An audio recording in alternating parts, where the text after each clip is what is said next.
Travels with Geordie. If this is your first visit, my name is Peter Knowles and I live on this classic wooden motor cruiser here in Victoria, British Columbia, along with my fiancée Andrea, all the while fixing it and our other one up for some pretty ambitious cruising.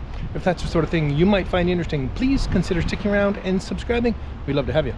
Well, this week we're carrying on fixing up this door for MV Poem, and it's been so many steps. It's a very slow process because we have to wait for things to dry, etc. Anyway, in this dry spell we're going to run over to Geordie and bring it back to do a dry fit. And good morning, let's have a look at this. Nice, very nice. And we can just cut this off.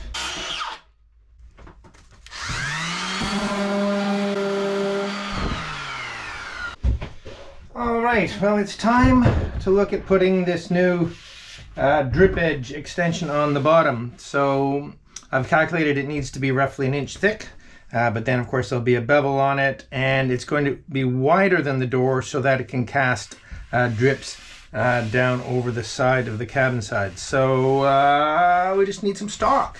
Obviously I can't bend a 1 inch piece in this radius, but I'm pretty sure I can do 1/2 inch, so I'm going to make 2 1/2 inch pieces. Alright then, so here's a piece of Sapele mahogany, 1 inch thick and plenty wide. I'm going to route a bit of an OG profile on it to create that drip. You'll see what I mean in a second. And then I'm going to rip it in half so that I can bend the 2 pieces onto the bottom of the door. Now of course that will disturb the profile a little bit, but I'll be able to sand that up and tidy that up. Okay, let's put the first bottom curve onto this.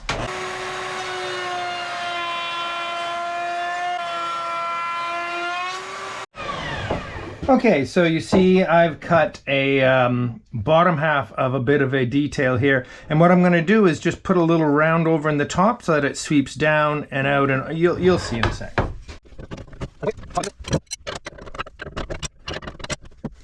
For a little round tip here, beading bit I think this is.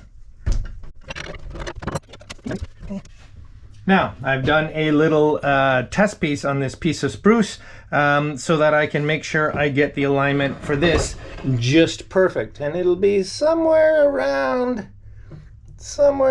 there.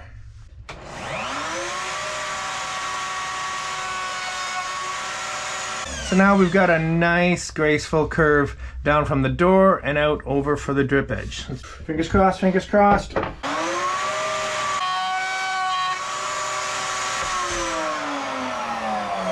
Very nice. Now to make it the right width for the door, I'm going to take off just a skiff, just the slightest bit. And now to rip it in half.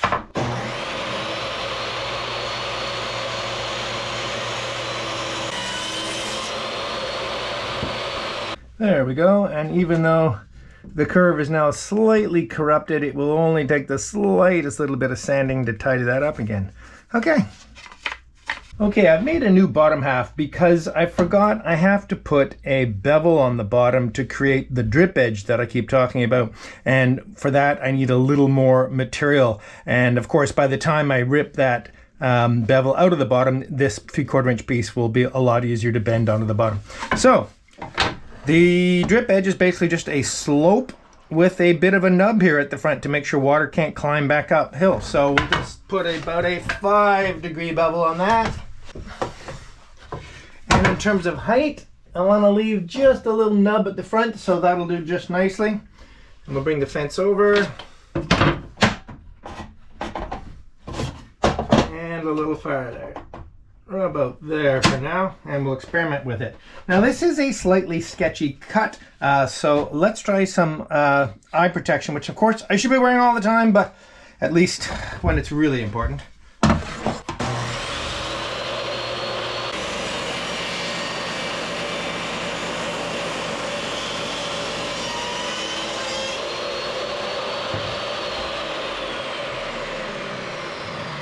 And there we go.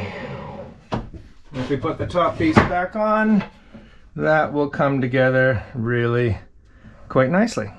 Okay, we're going to do this with epoxy and some filler, and I bought new pumps.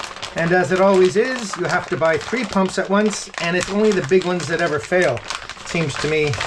Anyway, okay, let's swap this one out.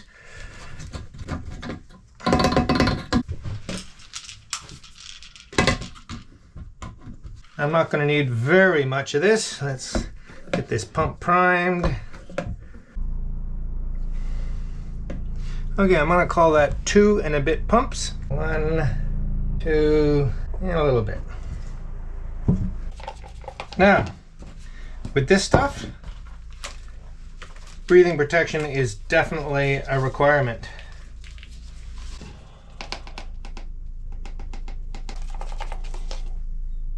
That's about right. Let's get this door together. All right then, so the first piece goes on this way. Excellent, I have some screws to clamp it down when we're done. So let's get some epoxy on it.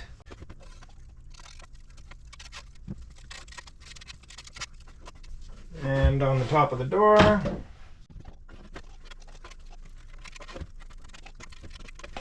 We want to make sure we have no voids. That looks pretty good.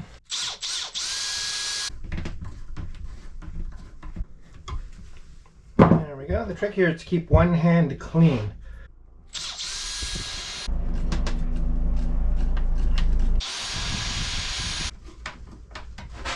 Bring this around. And the bottom piece, this time I think I will pre-drill. Got a bit sticky.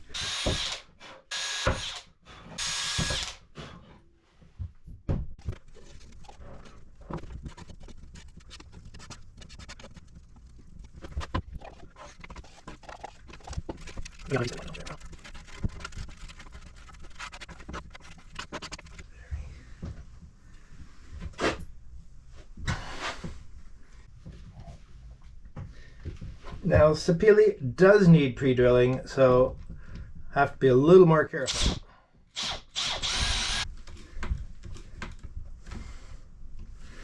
Okay, now this is going to get a little more difficult.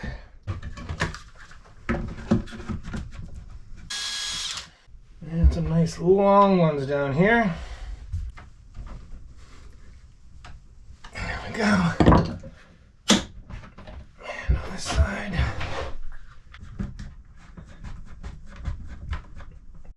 Got a double clamping action going on here. Get this right down.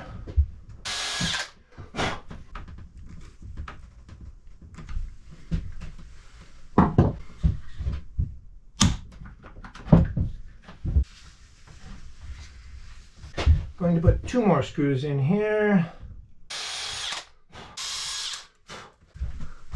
Look what I found.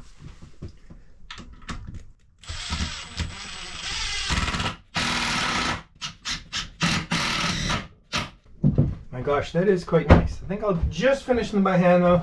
Make sure they feel just the way I want them to. Lovely. A little acetone cleanup here. And while this is cooking, we'll do some caulking I have to do. That looks like it's going to be okay.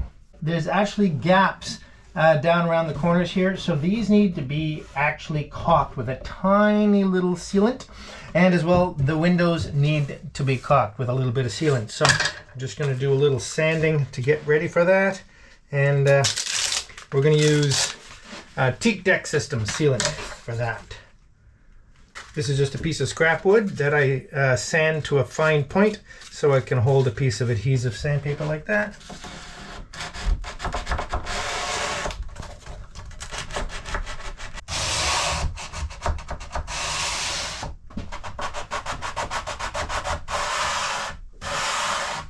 I'm actually going to do the inside of the window as well, because what I've learned in boat ownership is that condensation will streak down the inside of the window and cause distress in here. So let's just put the tiniest little bead inside here.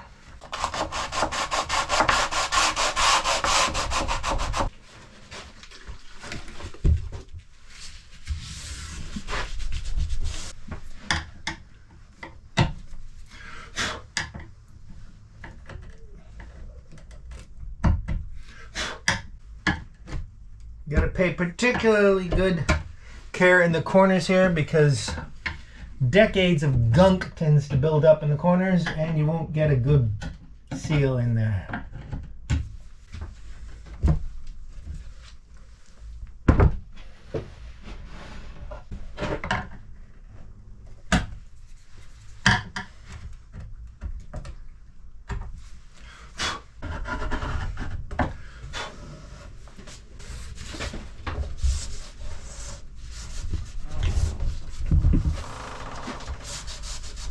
Okay, if you've been following along for any length of time, you'll know that TDS, Teak Deck Systems SIS 440, which is their teak deck caulking, it's used primarily to create those black rubber seams between strips of teak decking. However, this stuff is magic in my opinion, and this is not an endorsement. They have not sponsored me in any way. This is very expensive, but it works everywhere I use it. It's sandable, it's very UV stable, it's incredibly stretchy, it's incredibly sticky. Honestly, this is the only sealant I use, at least on the exterior of the boat. I also buy it in these big sausages because it's much cheaper than buying in regular small caulking tubes. Okay, let me show you how I do this. Big sausages require a big caulking gun, a special one for the sausage. I'm not necessarily going to show you everything about how to use this, but I'll show you a neat feature that I find amazing. And that is that I've last used this about 4 or 5 months ago, and I just let the last bit just hang out the end. And when I take the end off of this, you'll find that there is still perfect caulking in here, or sealant. For some reason, this nozzle and the material itself will only harden in about that far, and it won't stick at all. Because you can remove this, I can pop this off. Anyway, let me show you. I know I have about that much left. It's probably enough for this project. So let's have a look in here. You see that? It's like new. Fantastic. Now, I'm not going to use this particular nozzle because it's much too big. I'm going to use a new nozzle, but this nozzle is still useful, and I'll poke the remaining dried stuff out of that when it dries up. So let's get a small nozzle. And the nozzles come with absolutely no cut at all, or in fact, is there? Yeah, there's the tiniest hole, which is probably what I'm going to use. This is just a previously used one that you can see I just pulled the caulking out of and saved, as I will with this one shortly. Okay, let's load this one up. Very, very simple. Just place it over the goo. Get the collar in place. Now, to be fair, this is a very, very small hole, so I may not be able to pump it out through that. We'll find out in a second, especially because it's rather cold. Doo-da, doo-da, doo-da, doo-da, doo-da, doo-da, doo-da. Looks like it's gonna be just fine. Okay, now the next stage for this is a glove, because I'm going to tool this by hand.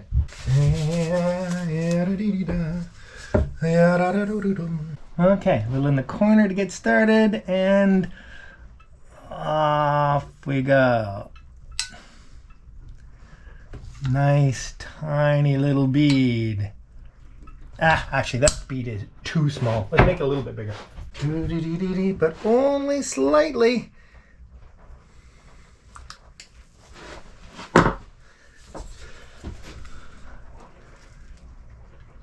Oh yeah.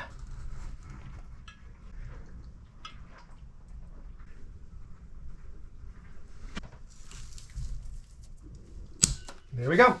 Okay, so when I tool in a corner like this, I tool in both directions so I have a little extra material at the corner, because I'm going to pull up a small fillet there as well. So I'll just tool along here and up. The glove could be a little nice. Okay, clean that off. Tool along here and up. Don't worry about getting it on the glass. Tool along here and up. There we go. Don't worry about getting it on the glass.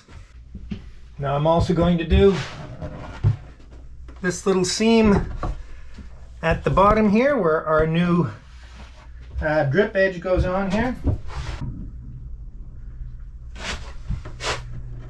And down the ends a little. Very nice. And finishing up the other side of the window.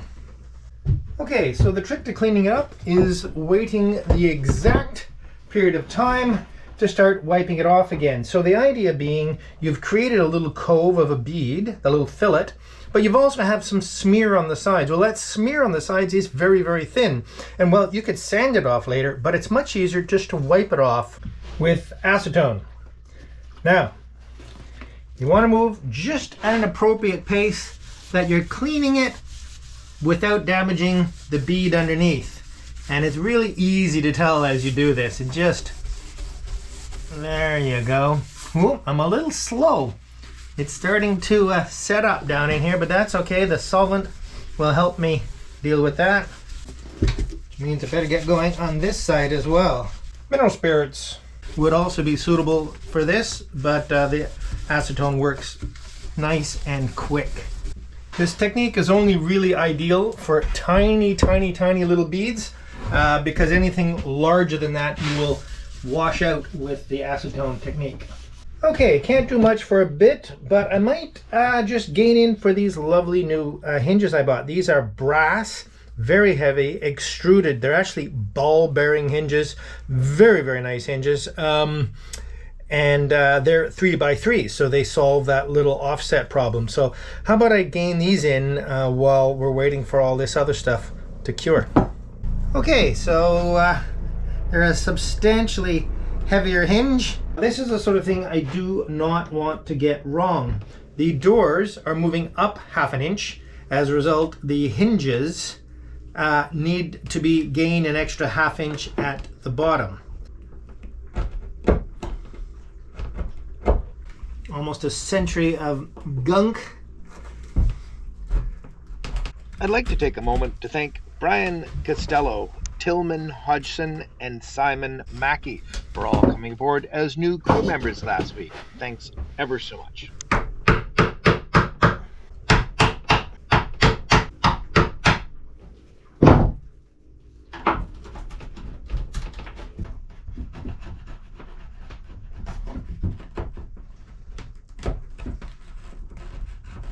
Well, I would say that this actually went remarkably well. I've reused one hole and the other two are in good shape, so we're really, really good. And we're done down here as well. Okay, well, that was stressful. I won't be finalizing the installation of these until I've restained the doors and done the same work on the boat side to make sure everything lines up. Okay.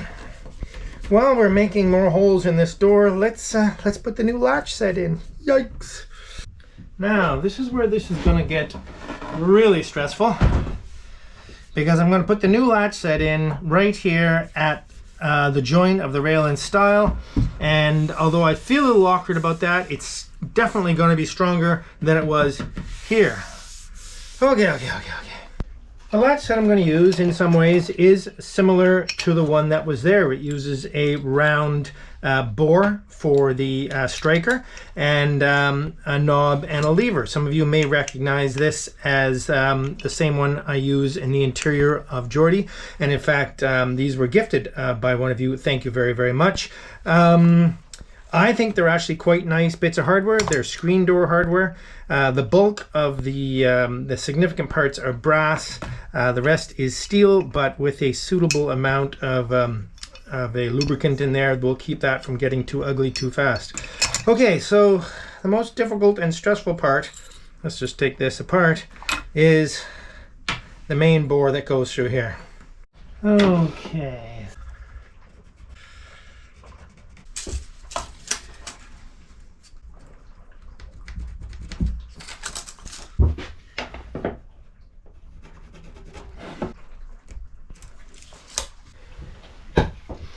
Alright, so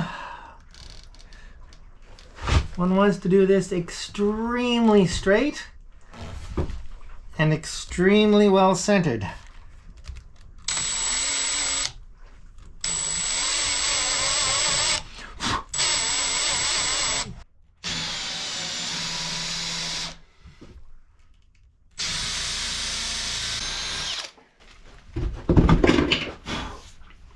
Okay, now I began this hole with a hole saw because I wanted to make the cleanest edge possible.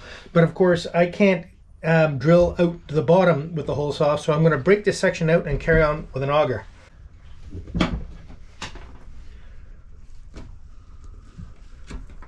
The auger has the other advantage in that it's actually easier because it's longer to stay straight.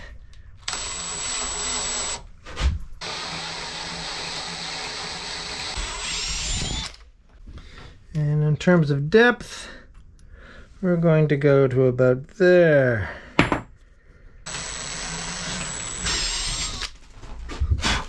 Okay, and the crossbore.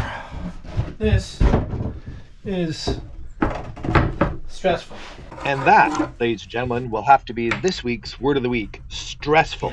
And congratulating the Word of the Week winner from 2 weeks ago when the word was bronze. The winner is K7SJA. Get a hold of me and we'll make sure you get your t-shirt. Beauty! Alright then. This is really only a test installation. And there we go. So that'll look like that. Oop, let it hang off the end a bit there. I'm very pleased, very pleased with that. And it'll latch properly. And it'll lock. Oh, love it, love it, love it. And here we are. Everything here should be nice and set up nicely now. So let's cut off the tails of my drip extension down here. A little bit of sanding just because I'm so tempted to see how this is set up.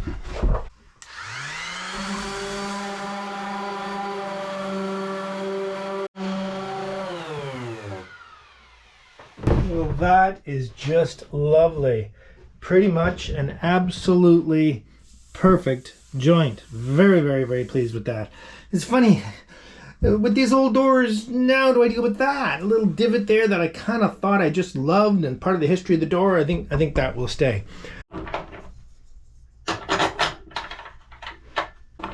This, of course, is a dry fit, but I want to be able to set up the latch striker on the boat. They give you 2 spares of that little grub screw. That is very nice. I like it, I like it, I like it a lot. Beauty. Okay. 3:30 in the afternoon. My goodness, the days are getting short. Oh moly. It didn't fit. Remember I added extra material on the bottom? I didn't need to. Now I have to figure out how to cut off a beveled and curved, oh boy.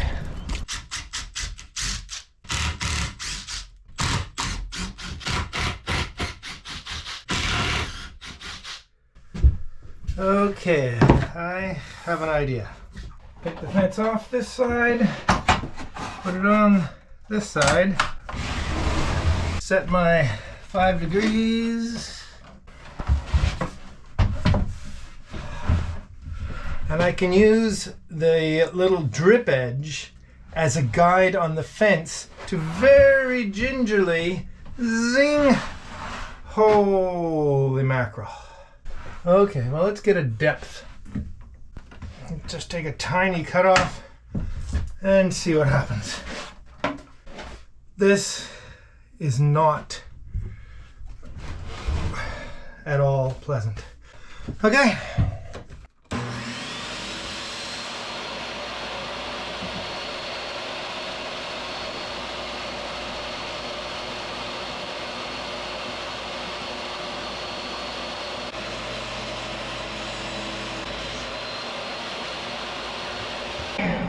Well, it can't be said it didn't work.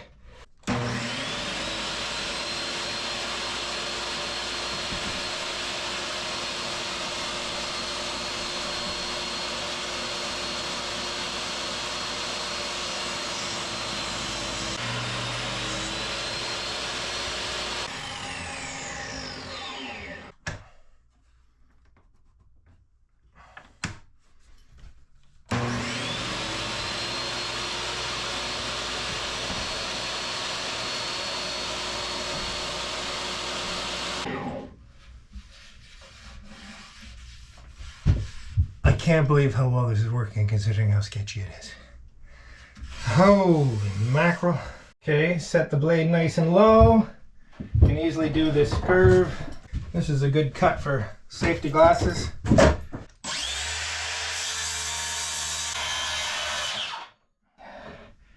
Piece of cake. Let's go back over to Palm and try this again. Okay then, let's hope it fits this time.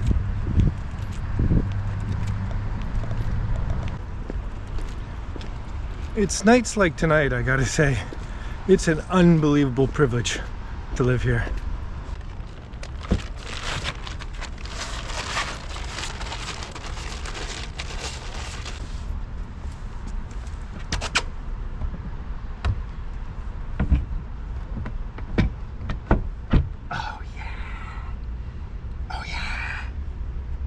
Okay, let's put the hinges on. Woo-hoo. If you've enjoyed this episode, please don't forget to like, share, and subscribe in the link in the top right of your screen. If you've really liked it, please consider supporting the show through Patreon or other links down below in the description. And if you'd like to see the episode where I made the leaded glass windows you just got a sneak peek of, that is in the top left corner. Hope you enjoy.